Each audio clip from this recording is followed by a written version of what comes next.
Hi everyone, this is Carolyn Quintero, and in this video, I'm going to demonstrate how an iPad and the Adobe Reader app can make for a more accessible reading experience for people with mobility challenges, like our friend Emily, who has cerebral palsy. She uses an iPad and she can't move or type very well. So having some of these features available in her documents can make her life just much easier.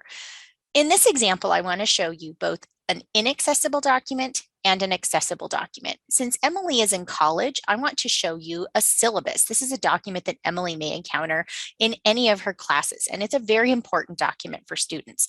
A lot of the times, inaccessible PDFs are just scans of regular documents, of regular printed documents. In this case, if a syllabus is scanned in a digital format, it's essentially a picture. So now this document doesn't have any live text on the page. So if Emily needed to copy and paste anything from this document, she can't.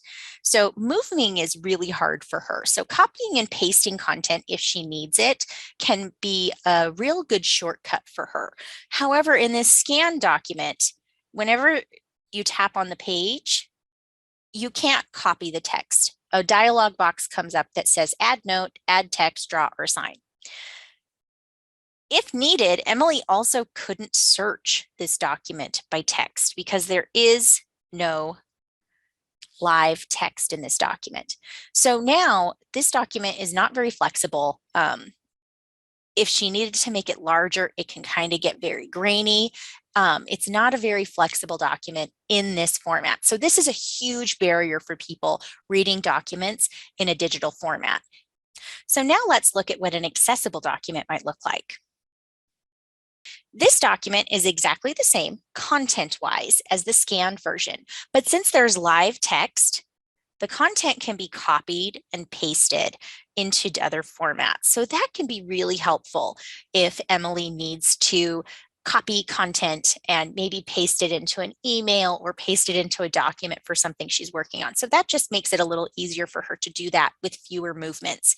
The other thing Emily can do is search for content. So remember, she has cerebral palsy and moving can be really difficult for her. Typing can be really difficult for her.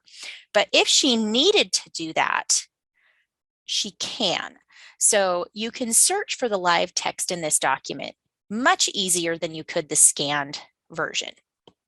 The other thing that is really important for an accessible document is it allows the content to be reformatted in ways that are easier to read on a screen.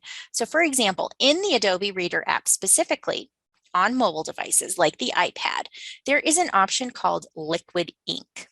And when you turn this feature on, the document becomes much more readable. It essentially has more of a web page format. So now these heading tags can be expanded and collapsed. So that can make it very easy to read through a lengthy document. It also reflows. The text resizes to the page, so it's much easier to scan. So this can make reading the document very easy with very minimal effort. The other option that's available now is tap to show outline. And so Emily can scroll through all the different headings available and find the one that she needs. So that's limiting the movement that she has to do to be successful on this iPad with this app. And then she can get to the links that she needs and she doesn't have to move very much to be able to read successfully. The other thing that Emily can do is she can adjust the size with these reading settings. So she can make the text bigger. She can make the text smaller. She can increase the line spacing or increase the margins. So all of this makes for a very customizable reading experience for Emily so that she can read without a ton of effort and energy to go into it. The other nice thing is when this document is accessible for Emily, it's also going to be accessible for a wide variety of abilities. And we're going to meet more of these personas throughout the series. This was just one persona, but keep this in mind as we go through the series and meet other people in other personas with different abilities. They also benefit from these accessible features. Thank you for joining me for this quick demonstration of reading a PDF on an iPad with Adobe Acrobat Reader.